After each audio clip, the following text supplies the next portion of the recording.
नमस्कार Taapsee cooking blog থেকে সবাইকে স্বাগতম। চলে এলাম আজকে একটা নতুন ভিডিও নিয়ে। ভিডিওটা পুরো দেখতে থাকো, পাশে থাকো। বন্ধুরা দেখো, রুই মাছের পাতা পোড়া করার জন্য আমি কি কি নিয়েছি। এখানে নিয়েছি রুই মাছ, ছোট ছোট করে কেটে নিয়েছি। এই যে আর নিয়েছি লঙ্কা গুঁড়ো, হলুদ গুঁড়ো, জিরা গুঁড়ো, ধনে গুঁড়ো, গোটা পোস্ত, সাদা সরষা বাটা, আর এখানে আদা বাটা, পেঁয়াজ কাটা, টমেটো কাটা, পাকা লঙ্কা কাটা, আর এখানে নিয়েছি চাল কুমড়ো পাতা।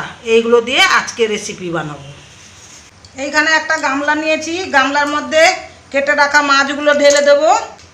লঙ্কা গুঁড়ো দিয়ে দিব, হলুদ গুঁড়ো দিয়ে দিব, সরষা বাটা দিয়ে দিব, জিরা পাউডার, ধনে পাউডার, আদা বাটা, কাঁচা লঙ্কা, পেঁয়াজ কাটা, টমেটো কুচি, স্বাদ মতন লবণ, সরষা তেল, গোটা পোস্ত দিয়ে ভালো করে মেখে নিব। ভালো করে মাখা হয়ে গেছে, এবারে আমি হাত ধুয়ে আসি। দেখো বন্ধুরা, আমি ভালো করে ধুয়ে নিয়েছি এই চাল কুমড়োর পাতা।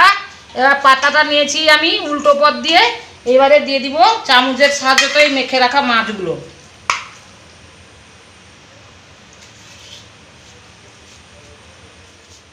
ভালো করে এইভাবে মুড়ে নিব।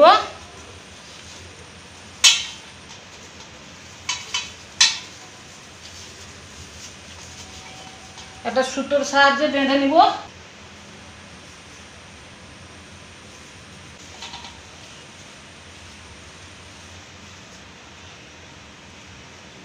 এইভাবে সবগুলো বেঁধে নেব।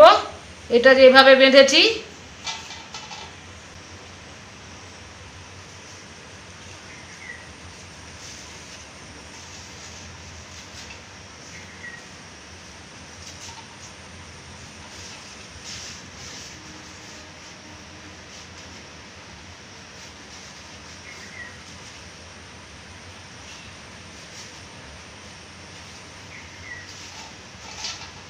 বন্ধুরা, দেখো সুন্দরভাবে পাতা দিয়ে এইভাবে সবগুলো মুড়ে বেঁধে নিয়েছি।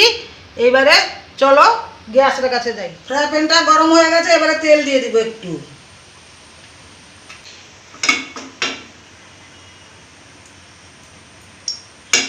তেল গরম হয়ে গেছে, এইভাবে আর একটা করে বসিয়ে দিব।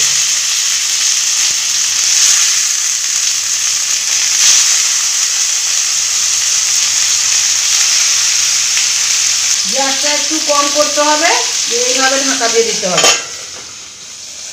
ঢাকা খুলে দেখবো কত দূর হয়েছে।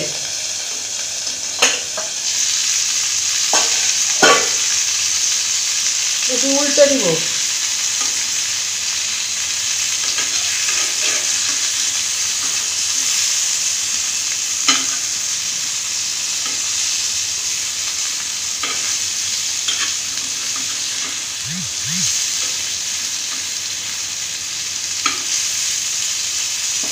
বন্ধুরা দেখো, সুন্দরভাবে ভাজা হয়ে গেছে, এবারে আমি তুলে নিব।